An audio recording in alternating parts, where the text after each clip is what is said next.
નમસ્કાર, વિશેષ રજૂઆતમાં સ્વાગત છે. હું છું ઝીલ. 3 દિવસના ગુજરાત બંધને સફળતા મળી છે. જીએસટીના વિરોધમાં ફર્નિચરના વેપારીઓએ 28%ના દરને ઘટાડીને 5% કરવાની માંગ સાથે વિરોધ કર્યો. અમદાવાદના ઈસનપુર વિસ્તારમાંથી શહેરના અલગ અલગ વિસ્તારમાં કાર રેલી નીકળી હતી. તો આ કાર રેલીમાં અંદાજે 50થી વધુ કારનો કાફલો અને બાઇક ચાલકો પણ જોડાયા હતા. આ રેલી પ્રહલાદનગર ગાર્ડનથી થઈને ગોતા ખાતે પૂર્ણ થઈ હતી. જીએસટી નો જે 28% ટેક્સ લગાડ્યો છે ફર્નિચર ઉદ્યોગ ઉપર, એની સામે અમારો વિરોધ છે કે જે 12% સુધી હોય તો લોકો ભરી શકે. 28%નો ટેક્સ કોઈ જનતા ભરવા તૈયાર નથી, એટલે છેવટે વેપારી ચોર દેખાય આમાં. એની સામે અમારો વિરોધ છે કે ટેક્સ માપનો હોય તો લોકો ભરી શકે. આજે 5000ની વસ્તુ લેવા જાય ને એની ઉપર જો 750 રૂપિયા ટેક્સ નથી ભરતા હશે તો 1500 રૂપિયાનો ટેક્સ કઈ રીતે જનતા આપશે અમને? એટલે એની સાથે અમારો આ વિરોધ છે, એ વિરોધ અમે દર્શાવી રહ્યા છીએ. આજે 1 જુલાઈથી દેશભરમાં જીએસટી અમલી થવા જઈ રહ્યો છે, ત્યારે રાજ્યભરમાં ઠેર ઠેર વિરોધ પ્રદર્શન જોવા મળી રહ્યા છે. કાપડ, ફર્નિચર અને ટ્રાન્સપોર્ટના વેપારીઓ વિરોધમાં ઉતરી ગયા છે. જીએસટીમાં ફર્નિચર પર 28% ટેક્સ લાગુ કરવામાં આવ્યો છે, જેને લઈને ફર્નિચરના વેપારીઓએ ગુજરાત બંધનું એલાન આપ્યું છે. ફર્નિચર વેપારીઓની માંગ છે કે જીએસટીમાં ફર્નિચરની ચીજ વસ્તુઓ પર 5% ટેક્સ લેવામાં આવે. અમદાવાદના 5000 જેટલા અને રાજ્યભરમાં 35000 જેટલા ફર્નિચરના વેપારીઓને જીએસટીની અસર થઈ શકે છે. કાપડ વેપારીઓ અને ટેક્સટાઇલ માર્કેટને પણ અસર થઈ રહી છે. તો બીજી બાજુ ટ્રાન્સપોર્ટ ઉદ્યોગને કોઈ સીધી અસર નથી થતી, પરંતુ કાયદો અમલી થતો હોવાથી ટ્રાન્સપોર્ટ ઉદ્યોગ મંદીમાં સપડાયો છે. છેલ્લા 1 સપ્તાહથી વિવિધ ઉદ્યોગો અને મોટા વેપારીઓ માલ મોકલવાનું અને મંગાવવાનું બંધ કરી દેતા ટ્રાન્સપોર્ટના ઓર્ડર ન મળતા વડોદરાની 8000 ટ્રકોના પૈડા થંભી ગયા છે. તો અન્ય રાજ્યમાં ગયેલી ટ્રકને પણ લોડિંગ માટે ઓર્ડર ન આવતા ટ્રકો ત્યાં જ અટવાઈ પડી છે. જોકે જીએસટી લાગુ થયા બાદ પણ 1 મહિના સુધી ટ્રાન્સપોર્ટ ઉદ્યોગની આ જ સ્થિતિ રહે તેવું નિષ્ણાંતો માની રહ્યા છે. છેલ્લા 15-20 દિવસથી બહુ મોટી અસર વર્તાય છે. માર્કેટમાંથી માલ નીકળી નથી રહ્યો. જીએસટીને લીધે ગુજરાતમાંથી માલ તો બહુ ઓછો થઈ ગયો, પણ બહારથી જે ગુજરાતમાં આવતો હતો એ એકદમ ઓછો થઈ ગયો છે, કે જેથી કરીને ગાડીઓ અહીંયા આગળ જે જવાની હતી એ ગતી રહી પણ પાછી આવી શકી નથી. એટલે માર્કેટમાં જ્યાં ગાડીઓ એજિટેડ જ્યાં પહોંચી ત્યાં ઊભી થઈ ગઈ. એના લીધે હવે બધા ડ્રાઈવરો રસ્તામાં ઉભેલા છે, એમને માલ ના મળે ત્યાં સુધી પાછા ગંતવ્ય સ્થાને પહોંચી નથી શકતા. અને આ બધો પ્રોબ્લેમ થયો છે જીએસટીના આગમનને લીધે. આગામી સમયમાં તો અમને હજી સુધી તો ખ્યાલ જ નથી આવતો કે આમાંથી અમે કેવી રીતે બહાર નીકળી શકશું. આગળ જતા તો એવું લાગે છે કે આનાથી વિકરાળ સ્વરૂપ કદાચ ટ્રાન્સપોર્ટ ઇન્ડસ્ટ્રી માટે આવી શકે છે. કારણ જ્યાં ગાડીઓ ઊભી છે ત્યાંથી કોઈ જગ્યાથી માલ નીકળતા નથી, ગયેલી ગાડીઓ પાછી આવતી નથી. ઇન્ડસ્ટ્રીવાળા આગળ કેવી રીતે પોતાનો મટીરિયલ મંગાવશે કાં તો મોકલશે એ પિક્ચર હજી સુધી કંઈ ક્લિયર થતું નથી. એટલે અમને પોતાને ખબર નથી પડતી કે આગળનો સમય કેવો આવશે, પણ લાગી એવું રહ્યું છે કે આનાથી બહુ વિકરાળ સમય આવશે અને ટ્રાન્સપોર્ટની પૂરી કમર તોડી નાખશે. જીએસટીને લઈને વેપારીઓ આક્રમક મૂડમાં છે અને રાજ્યના અલગ અલગ વિભાગના વેપારીઓ હડતાળ પર ઉતરી ગયા છે, જેને લઈને વડોદરામાં જીએસટી ટ્રાન્સપોર્ટના ઉદ્યોગ પર માઠી અસર પડી છે. છેલ્લા 2 દિવસથી ટ્રાન્સપોર્ટ કરતા ટ્રકોના પૈડા થંભી ગયા છે અને જીએસટીના કારણે કંપનીઓના માલ સામાનની હેરાફેરી અટકી ગઈ છે.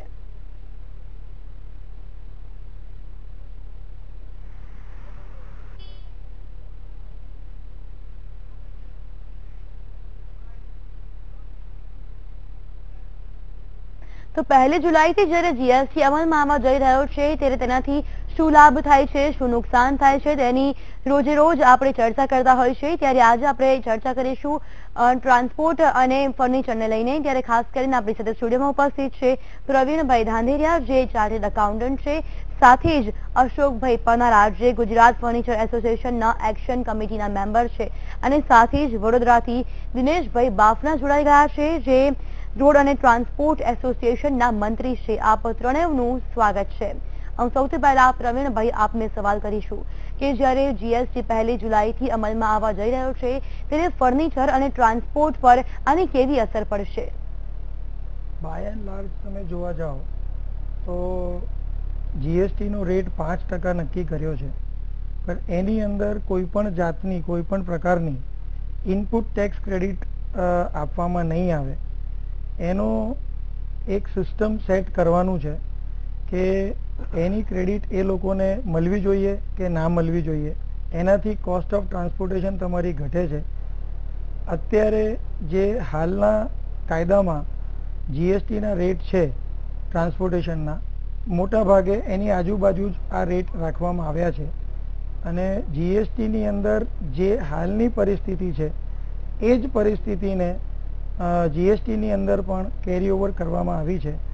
એટલે કે સપોઝ કોઈ કંપની હોય, કોઈ રજિસ્ટર્ડ પાર્ટી હોય, કોઈ કેઝ્યુઅલ ટેક્સેબલ પર્સન હોય, એ જો માલની હેરફેર કરશે તો ટેક્સની જવાબદારી જે તે વ્યક્તિની હશે, ટ્રાન્સપોર્ટરની નહીં હોય. ચોક્કસથી અશોકભાઈ, આપને પૂછવા માંગીએ છું, જીએસટી જ્યારે 1 જુલાઈથી અમલમાં આવશે ત્યારે કેટલું નુકસાન થઈ શકે છે ફર્નિચરના વેપારીઓને, શું માંગ છે? મેડમ, હું આપના ટીવી ચેનલના માધ્યમથી આપની સરકારશ્રીને એક રજૂઆત કરવા માંગુ છું કે ફર્નિચર શબ્દ એ સરકારે લક્ઝુરિયસમાં ગણેલો છે અને એને અનુલક્ષીને 28% ટેક્સ લાગુ કરેલો છે. આની પહેલાં વેટ જે હતો એ 15% વેટ હતો. હવે એના બદલે 28% ટેક્સ લાગુ કરેલ છે. ફર્નિચર શબ્દ લક્ઝુરિયસમાં ગણેલો છે. એકચ્યુઅલ લક્ઝુરિયસ ફર્નિચર વસ્તુ એવી છે કે આજે સામાન્ય વ્યક્તિ હોય કે ગરીબ માણસ પણ હોય તો એના ઘરમાં પણ એને બેસવા માટે ચેર જોઈએ છે, સૂવા માટે ખાટલો જોઈએ છે, કે નાના બાળકોને ભણવા માટે સ્ટડી ટેબલ જોઈએ કે કોમ્પ્યુટર ટેબલ જોઈએ છે. આ વસ્તુને લક્ઝુરિયસ ગણી અને એના ઉપર 28% જેવો અતિશય ભારે કે જે સહન કરી શકાય તેવો નથી એ ટેક્સ લાગુ કરેલ છે. એટલે આ ટેક્સ જો સરકાર ઓછો કરે તો સારી વાત છે, કારણ કે 28% ટેક્સ જો આટલો મોટો ભારે માત્રામાં ટેક્સ હશે તો વેપારીઓ કે ગ્રાહકો કોઈ પણ બિલ લેવાનો આગ્રહ નહીં કરે અને શક્ય હશે ત્યાં સુધી એનું બીજું ઓપ્શન શોધવાના પ્રયત્નો જ કરશે. એટલે સરકારશ્રીને વિનંતી એટલી છે કે જો ઓછામાં ઓછો ટેક્સ ફર્નિચર ઉપર લાગે 12% અથવા તો 12%થી પણ ઓછો, તો વેપારીઓ સંપૂર્ણપણે બિલ ભરવામાં, બિલ બનાવવામાં, ટેક્સ ભરવામાં, વેપારીઓ હોય કે નાગરિકો હોય સંપૂર્ણપણે ટેક્સ ભરતા થશે અને ઓછામાં ઓછા ટેક્સના હિસાબે દરેક લોકો ટેક્સ ભરશે. સરકારની તિજોરી ફૂલ થઈ જશે. ઉપરથી 28% ટેક્સ વધારે હશે તો લોકો ટેક્સ ભરવા માટે પ્રેરિત નહીં થાય. એટલે દિનેશભાઈ, આપને સવાલ કરવા માંગીશું, જે રીતે વેપારીઓ અને જે રીતે લોકો છે તે વિરોધ કરી રહ્યા છે, ખાસ કરીને જીએસટી જે રીતે અમલમાં આવવા જઈ રહ્યો છે ત્યારે કેટલાક ફાયદા છે તો સાથે નુકસાન પણ છે, તેને લઈને વિરોધ થઈ રહ્યો છે, ત્યારે ટ્રાન્સપોર્ટ ક્ષેત્રે કેટલા નુકસાન છે?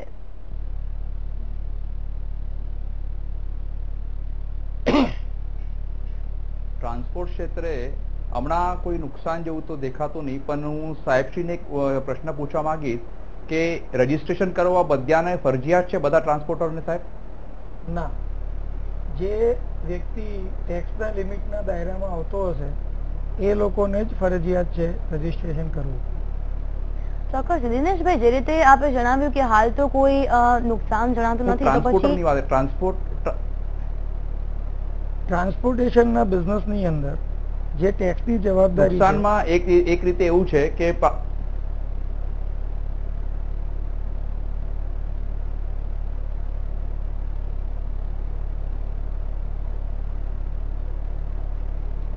ટ્રાન્સપોર્ટેશન બિઝનેસની અંદર જે ટેક્સ ચૂકવવાની જવાબદારી છે એ માલ મોકલનાર અને માલ લેનાર ઉપર છે, જે આજની સ્થિતિમાં સર્વિસ ટેક્સના ફાઇનાન્સ એક્ટમાં પણ જોગવાઈ છે. એ જ જોગવાઈ આગળ કેરી ઓવર કરવામાં આવી છે. એ સંદર્ભમાં જ્યારે ટ્રાન્સપોર્ટરે ટેક્સ ચૂકવવાનો જ નથી અને એ લોકો કોઈ બી જાતના દાયરામાં આવતા નથી તો એમને રજીસ્ટ્રેશન બાધ્ય નથી. બિલકુલ, આ ચર્ચાને આપણે આગળ પણ યથાવત રાખીશું. આપ ત્રણેય જોડાયેલા રહેજો. હાલ એટલે સમય કોઈ બી એક બ્રેક લેવાનો.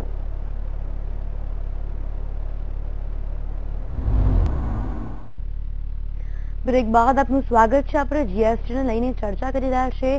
ત્યારે દેશભરમાં જે રીતે જીએસટી ને લઈને વિરોધ થઈ રહ્યો છે, અનેક ક્ષેત્રે વેપારીઓ દ્વારા વિરોધ થઈ રહ્યો છે. પછી ચાહે કાપડ ક્ષેત્ર હોય યા તો ફર્નિચર ક્ષેત્ર હોય, જ્યારે ખાસ કરીને આજે આપણે વાત કરી રહ્યા છીએ ટ્રાન્સપોર્ટ અને ફર્નિચરને અસર થતી કેટલીક બાબતો છે, કેટલા ફાયદા છે, શું નુકસાન છે, તે અંગે આજે આપણે ચર્ચા કરી રહ્યા છીએ. અશોકભાઈ, આપને મારો સવાલ એ છે કે હવે આપ શું આશા રાખો છો? અમે સરકાર શ્રી તરફથી એટલી આશા રાખીએ છીએ કે જે ટેક્સ અત્યારે 28% જે કરેલો છે એ પોસાય તેમ નથી નાગરિકને કે વેપારીને. તો એ 28%ના બદલે ઓછામાં ઓછો ટેક્સ જો કરે તો વેપારી અને નાગરિકો ટેક્સ ભરવા માટે પ્રોત્સાહિત થાય. એના માટે ઓછામાં ઓછો ટેક્સ કરે, એની રજૂઆત કરવા માટે અમારા ગુજરાત એસોસિએશનના હોદ્દેદારશ્રીઓ આજે દિલ્હી ગયા છે અને ત્યાં પણ મિટિંગ છે અને મોટી સંખ્યામાં ઓલ ઇન્ડિયાના ફર્નિચર એસોસિએશનના હોદ્દેદારો દિલ્હીમાં એકઠા થયા છે અને સરકારશ્રી તેને રજૂઆત કરવા માટે આજે પણ ત્યાં જ છે. અને આજની તારીખમાં ગુજરાત ફર્નિચર એસોસિએશનના દરેક વેપારી મિત્રો અલગ અલગ જગ્યાએથી રાજકોટ, જુનાગઢ, ભુજ, અમદાવાદ, વડોદરા દરેક જગ્યાએથી ઈસનપુરથી કાર રેલી કાઢી અને ગોતા સર્કલ સુધી તેનો વિરોધ દર્શાવવા માટે રેલી પણ આજે કાઢેલી છે. ચોક્કસ. દિનેશભાઈ, જે રીતે ટ્રાન્સપોર્ટને જે રીતે અસર થઈ છે, ત્યારે હવે આપ આગામી સમયમાં શું પગલાં લેશો? ખાસ કરીને શું નુકસાન છે અને શું ફાયદાઓ છે?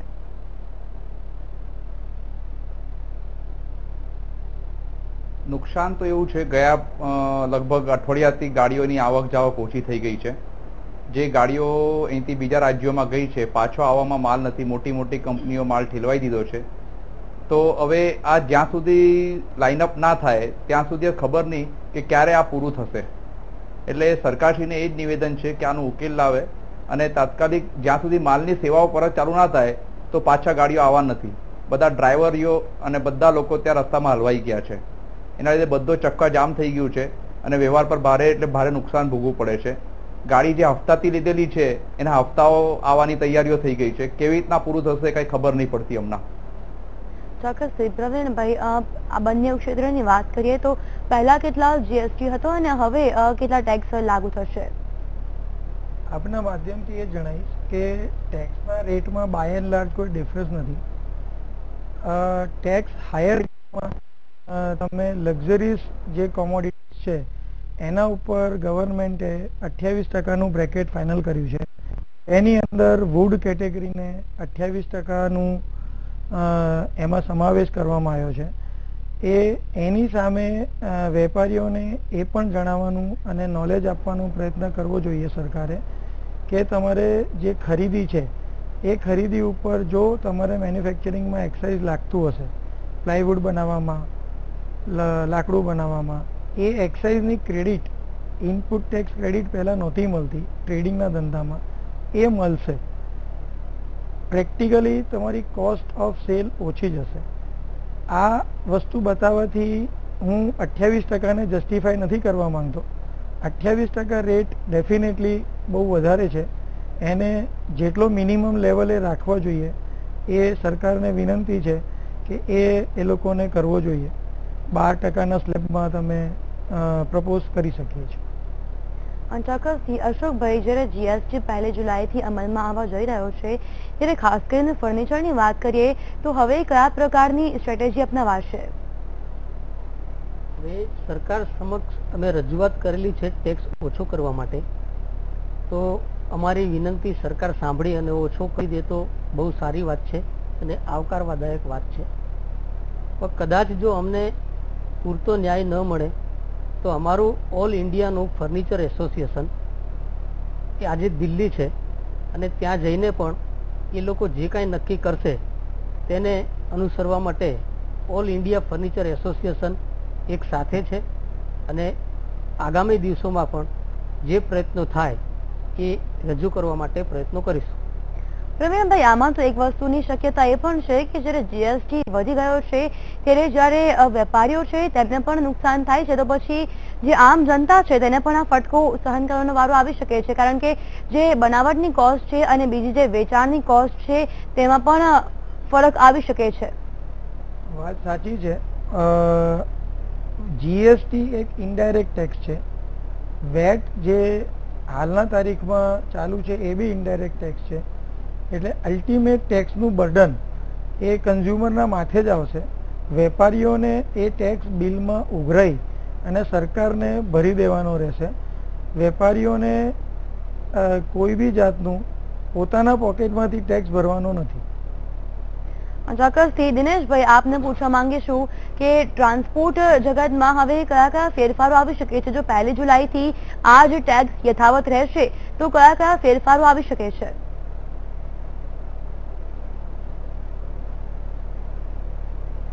જેવું કે ટ્રાન્સપોર્ટમાં કોઈ ટેક્સ ભરવાની લાયબિલિટી નથી, જેવું પ્રવીણભાઈ સાહેબે કીધું, તો હવે સાહેબે કેવા પ્રમાણે કે જીએસટી નંબર રજીસ્ટ્રેશન બી લેવાનું જરૂર નથી, પરંતુ પ્રવીણભાઈ જે નોટિફિકેશન આવી છે જે ઇન્ટરસ્ટેટ ટ્રાન્સપોર્ટ કરશે એવા ટ્રાન્સપોર્ટરોને તો લેવું પડશે, તો એમાં ફેરફાર થવાની એટલે કે બિઝનેસ પર અસર થવાની પૂરેપૂરી અસર છે. એનાથી ઇન્ટરસ્ટેટ ટ્રાન્સપોર્ટ જે કરશે એને જીએસટી નંબર લેવાનું ફરજિયાત છે એવું નોટિફિકેશન આવ્યું છે.